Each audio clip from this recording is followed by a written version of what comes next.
Welcome to The Intentional Exit, a leadership legacy podcast for those who don't just want to retire, but want to do it well. I'm Rebecca Schriver, and this is where we help you protect what you've built, reduce unnecessary taxes, and create a plan that gives you clarity, confidence, and control. So together, we make sure your exit is not accidental, it's intentional. Before we begin, please note that the information shared in this podcast is for educational purposes only and should not be interpreted as tax, legal, or financial advice. For guidance specific to your situation, we recommend consulting with a qualified professional. People don't succeed because they have better financial products. They succeed because they have a better financial structure and they know what it was built to do. On The Intentional Exit, we help hand you back the keys to your financial future.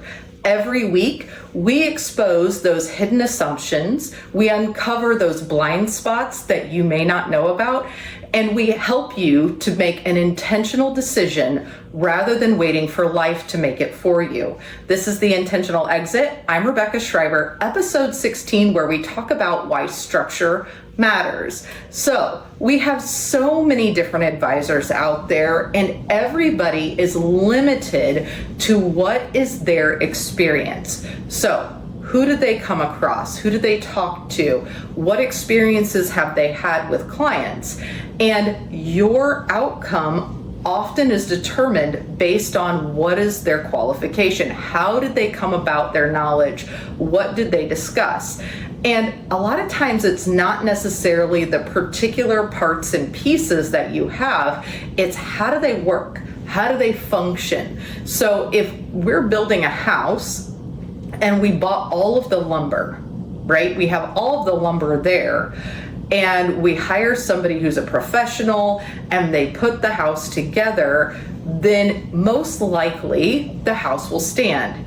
However, if we buy all of those same parts and pieces and we just call the guy down the road who's never built a house before, by the time the wind blows, we may knock that structure down, right? It may just disappear. And then we've spent a lot of time, effort, and energy, as well as money, buying the things that we need in order to build the house, but it didn't actually work the way that we wanted it to work. We have to lay the foundation the right way. And so when we're talking about this, when we're kind of uncovering these different things that we need to be thinking about, we cannot just think about, oh, we've got this bucket of money, right? We've talked about in other episodes, okay, if you've got a bucket and you're trying to drink from that bucket, right? We've got the spoon and we're taking sips every single month or every single week or every single year, and the bucket has holes in the bottom, or that cup has holes in the bottom. As you're drinking, you may find yourself digging further and further down inside of that cup or that bucket to be able to pull out what it is that you need. And so if we're not careful, right, if our money doesn't have a job and we didn't build the structure the right way, we may end up with unintended consequences. And those consequences oftentimes don't show up in the first couple years, right? So we think, oh, we'll know, right? We'll know when this happens. We'll have time to adjust. We'll be able to, make the different changes. And to some degree, that's true, right? If we're really intentional about building the structure the right way and everything has a job, we won't be asking our plumbing to turn on the lights, right? And we won't be asking our door to be a window, right? And so when we're looking at these things, we want to make sure that the jobs that we need are assigned. And so when we come to this, we have to start asking the right questions. So we've created the blind spot finder. And so if you comment spot on inside of this message, if you comment the word spot, S-P-O-T, it will take you to our blind spot finder where you will be able to go in and see, have we looked at everything? Did we get all the parts and pieces? Did we organize them well? Did we put the structure together so that no matter what life throws at us, we've organized ourselves well. So rather than there being this big pothole that we fall into, maybe it's just a slight bump in the road, because one thing is for certain, we don't have a crystal ball. We don't know what tomorrow is going to bring. We have zero idea what the world will look like in a year, 5 years, 10 years, 20 years, 30 years. We know that the world will change significantly over the next 25 to 30 years, and that's the average time span of someone's retirement. We know that people retire somewhere in the neighborhood of 60 to 70, and people are living into their 90s. But here's a challenge. We don't want to just plan into our 90s, because what if you live to be 100? What if you live to be 104? With medical advancement, we know that people are living longer, right? People are living into their 100s more than ever before.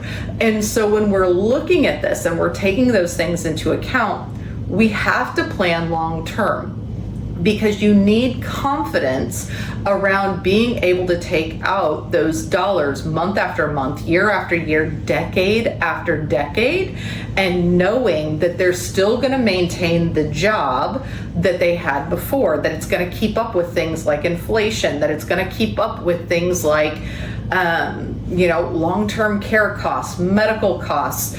People think, oh, but we've got Medicare, right? And Medicare is great. Don't get me wrong. Medicare can do some wonderful things. It's some of the best insurance, if you do it the right way. It's some of the best insurance for healthcare that you've ever had. But key ingredient, right? We need to do it the right way. And so maybe we can get all of our healthcare costs covered, or we know exactly how much we're going to need to spend out of pocket, but we didn't take into account, hey, we're going to have to travel back and forth. Those are extra gas mileage, right? That's extra gas in the tank. It's going to create an additional cost. Or, hey, what if we ended up having to go to the Cleveland Heart Clinic? What if we had to go to Mayo? What if we needed to go to MD Anderson? What if there's a new technology somewhere that we want to go take advantage of? I have clients all of the time that come in and they say, hey, we got this diagnosis. We're going to need to travel. We're going to need hotel stay. They're going to want us to stay for an extended period of time. And we need to pull out extra dollars to be able to do that. And I say, great, we planned for this. Let's go ahead and do X, Y, and Z and get you all taken care of. Or, hey, we want to have fun in retirement, right? We worked our whole lives. We want to have fun. We want to go do things with our grandkids. We want to go travel in the RV. We want to pick them up and we want to go to Yellowstone, or we want to go see the ocean, or anything, right? We want to go to the Wisconsin Dells, whatever that looks like, right? We have this magnificent country and we want to travel it. And not only do we want to travel it, but we want to take those people that we love alongside us, right? And so as we're looking at this intentional exit and what are we going to do, we need our structure to keep up with what are the different things that we have to take into account. Hey, by the way, we'd like to eat, right? We all want to eat. It's kind of a daily thing, but groceries have gotten exponentially more expensive over the last 5 years. We have seen the cost of groceries go up just ridiculous. And I got to tell you, I don't really trust the numbers that they put out there because my wallet feels it, right? We know that the cost of eggs and the cost of milk and the cost of meat, beef alone, has gone up tremendously. And so as we're looking into the future, if we don't want to have to start eating Spam, then we might want to look at what does inflation look like, because I can guarantee you one thing. In 5 years, it won't look the same as it does today. In 10 years, it won't look the same as it does today. In 15 and 20, right? And so we have to really take these things into account. So we've got to focus in on what are the questions we should be asking. What does that look like? Because questions create answers. It also creates security. So if you're asking a ton of questions, then you're going to start to know what actually works for you in your life, right? If we don't ask any questions, if we don't challenge these assumptions as to how we're structured, then we could find ourselves asking those questions, or life asking them of us, far too late. And so let's talk about those key ingredients. Let's talk about what does it look like to ask the right questions. So I think number one, right, it's very simple, is how much are you currently spending, right? How much, what does our expense look like? How much are we spending on a weekly, monthly, or annual basis, right? Because that will then lead into how much do we need. So we've talked about this. When you're moving into the distribution phase, which is basically retirement, right? When we're moving into this distribution phase, we have to know that we can take out money consistently to be able to cover our expenses. Are we going to have a mortgage? Are we going to, travel? Are we going to need a new car? Are we going to, self-insure on some things? Or are we going to transfer that risk over to an insurance company? And it just depends on you. What makes sense for your life? And no two answers look the same. So I always tell my clients, listen, if you took your numbers, right? What's your income? What's your expenses? When do you plan on retiring? Are you married? Are you single? All of these different questions, and you handed it to 5 different financial people, right? If you just picked up your numbers and you handed it to 5 different financial people, they would give you 5 different plans. Why is that? Well, because we all have our own experiences. And I got to tell you, all of those plans would actually be wrong. Because no matter what we do, none of us have a crystal ball. So it's important as we start to build these structures, as we start to kind of organize it, that we're looking at the questions or the jobs that these dollars have, and then we're making our best educated decision, or even a guess, but we're making an educated guess or an educated decision around what kind of security does it provide me, right? And if we can look at what kind of security does it provide me, then we can kind of start to look at, okay, what if it doesn't work out exactly the way that we thought it was? Do we have wiggle room, right? Do we need to create wiggle room? What are our highest priority things, right? So is our highest priority making sure that our spouse is able to still reside in the home if I end up needing long-term care, or if the other person needs long-term care? Or hey, what if one of the two of us dies first? We know that's going to happen. We had a couple episodes ago, we talked about, that survival portion of things, which is when one spouse dies, how does it affect the other one? We need to be looking at that from both an income and a tax perspective. Or if they need long-term care, can we still afford for one person to stay in the home and the other person to need long-term care? How are we going to organize that? Then we need to look at, kind of those documents that we all need to know, hey, if I'm incapacitated, right? If all of a sudden I'm unable to make decisions for myself, I'm unable to write a check, I'm unable to balance a checkbook, I'm unable to pay my own bills, I've become incapacitated, or maybe I'm just not getting it anymore and I need some help. Did we actually give legal right to someone to be able to help us with that? Did we give right to our spouse? Because I got to tell you, just because you're married doesn't actually give you automatic access to your spouse's accounts. So we know if we've got, joint checking, savings, money market, CDs, brokerage accounts, as long as both names are on the account, sure, you have access amongst you. But if we are looking at dollars like an IRA or a 401k, those are individualized. They are based off of one person, and it doesn't give your spouse automatic access. And I'll have people tell me all the time, Rebecca, my wife's the beneficiary. It's fine. And I say, okay, but what if you're not dead? Right? So if you're not dead and you're only incapacitated, that beneficiary status doesn't take place, right? The beneficiary only works if we've got a death certificate. And so, we need these documents that allow our spouse to get into those accounts. We need the documents that allow those people to be able to help make those health decisions. So I had a lady who came to one of my events the other day, and she happens to be a social worker at a hospital, and she said, Rebecca, even if somebody's married, it doesn't mean that they have automatic access to those different pieces that they need. They don't have automatic access to be able to make healthcare decisions. They don't have automatic access to those medical records. And people need to understand this, because all too often we'll see somebody come in with a medical POA that is incomplete. And this isn't me saying this. This is somebody who works in the hospital system who does this regularly, right? This is something that they take care of. This is their job.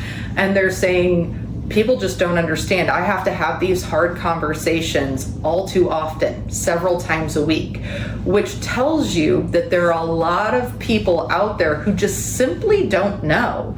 And so again, we've got to ask that question. Do you have the right documentation? Did you take care of making sure that you could be taken care of while you're alive, even if you are incapacitated, right? So step one, let's take care of you. Let's make sure that we have enough dollars to be able to go on vacation if we want to. Let's make sure that we're not creating vacation dollars that are in turn going to keep us from eating, right? Or let's make sure that if we, have a medical expense, we know how not only it's going to be paid for, but we're going to have the ability to go someplace that makes sense for our medical needs, right? And we're going to do this without creating a GoFundMe. And there's nothing wrong with GoFundMe, so I don't want you to hear me say that, but it's not the same as having security, because you are betting on the goodwill of the people around you to be able to help support you being able to go somewhere else. And most people that I know would rather have a plan than a wish, right? And we go back to those 5 financial advisors and them, putting together a plan and a structure, and them all being wrong. That includes me. They have to ask the right questions, right? We know that life is going to change. And if we can put up the guardrails, and if we can ask enough questions about how are we going to protect against a long-term care need? How are we going to protect against a medical need? How are we going to protect against a need to eat? How are we going to be able to pay our monthly bills? How are we going to protect against inflation? How do taxes play into it? That's one that a lot of people miss. Because I got to tell you, there's a hierarchy of dollars, right? There's this hierarchy that says, hey, $1 in this account is not as value as $1 in that account. And I'm going to prove it to you, okay? If you go and you take $1 out of an IRA, you know that that is a pre-tax account, which means you are in a profit sharing agreement with the IRS or the federal government. And so we know if we pull out $1, we can't go spend that $1 at the grocery store if we're being honest about it, right? We can spend maybe 75 or 80 cents of that $1, or maybe less, or maybe a little bit more. It just kind of depends on your particular situation. And then we can take that 75 cents or 80 cents to the grocery store, but the rest of it we've got to send to the IRS.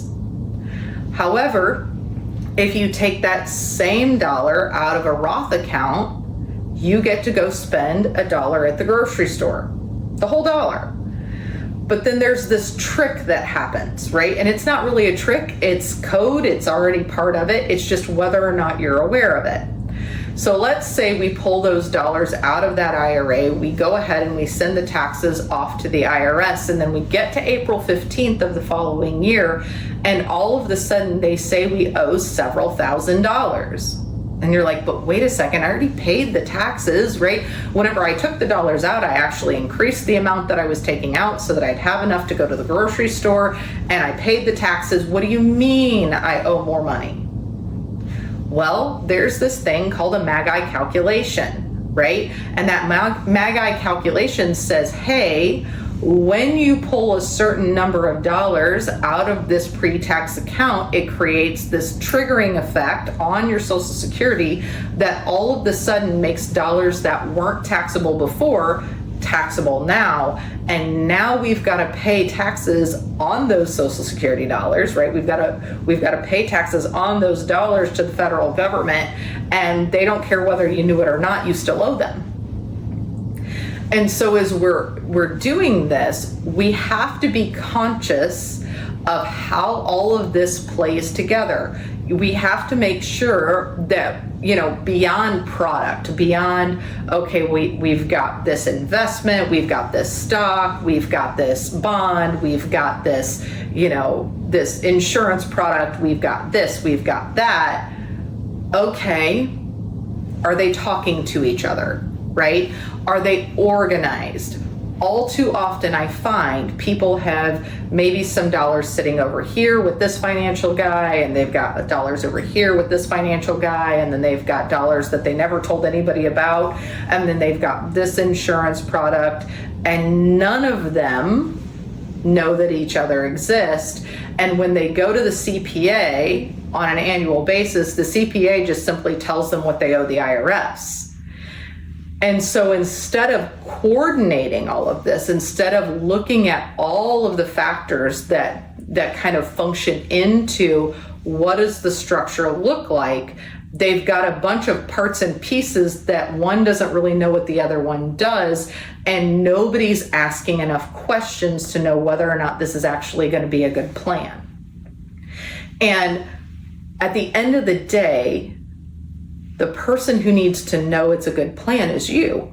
You need to know that you've kind of covered all of your bases, or if you have a gap, right? Let's say you have a gap and you're planning to self-insure. What does that look like? I have lots of clients who have decided, hey, on certain things, I'm just going to self-insure. I'm going to choose to just make sure that if this happens, I know I'm going to pull money out. Where are you going to pull it out from? Right? Let's talk about that. How does it affect everything? And for some people, it won't make a hill of beans difference, right? It will be just fine because they're not spending as much money. They've got themselves organized. They know their sequence of returns. They understand about market volatility. They've hedged against that. They've done some really solid planning. And for some people, one hiccup could be the difference between complete financial destruction and success. And it's all about timing. One of our analysts, he likes to show this chart, and he basically says, and it's two different lines, right? There's one that kind of goes like this and one that digs into the ground. The average rate of return on both of them is exactly equal. It looks exactly the same, but it was about timing. When did things go wrong? When did we have market volatility? When did we pay taxes? How did we organize ourselves? And as I've told you before, if we can kind of organize what are our variables and we can reduce down the number of variables that we're dealing with, we can create a structure that's not as shakeable, right? Like it may wiggle a little bit, but it's not going to collapse. And so as we're working through this, just make sure you're asking all the right questions. Make sure that you're asking about all of the different things. Go and take that blind spot test, right? Like, we don't know if we don't go look. So if you're walking in right blind, this is the blind spot finder, so we're going to use it to be able to make an assessment. If you are concerned about your health or you just want to make sure you're healthy, you don't go to the doctor and say, okay, but don't look, right? I'm here. Don't put the stethoscope on. Don't order blood work. Don't do any diagnostic tests. I just need you to tell me I'm okay. Well, that's unreasonable, right? That doesn't actually function. As a matter of fact, they may lose their license for doing so because they're not giving you solid advice because they didn't ask enough questions of your body. The same thing is true of the health of your retirement. So if we don't ask enough questions, how can we diagnose whether or not there might be some spots that you could improve? And a lot of times, believe it or not, it's these little incremental changes that change the trajectory of whether or not you have a solid plan, whether or not you're going to be able to sustain yourselves for 25, 30, 35 years into the future. And so go ahead, go and, like I said, type the word in SPOT, S-P-O-T, into the comment section. Go and take that blind spot finder test. It's completely free, right? It's free to you, and then it will give you a score. It'll show you the different areas that you may need to pay more attention to, and then we can sit down and discuss what are some actionable items that you can actually do to make this make sense. It's kind of like, okay, well, now I got to start taking calcium because I want to make sure I have bone health. Or, hey, I'm going to take that baby aspirin because I would like to make sure that I don't have a heart attack or a stroke. It's those little things, right? It's the little change that makes the difference in how we move forward. So, thank you so much for watching. Please remember that this is not to be used as tax, legal, or financial advice. Everybody's particular situation deserves more than guesswork. It deserves intention. I'm Rebecca Schriver. Thank you so much for joining us for episode 16. Please like, subscribe, and we will see you next week.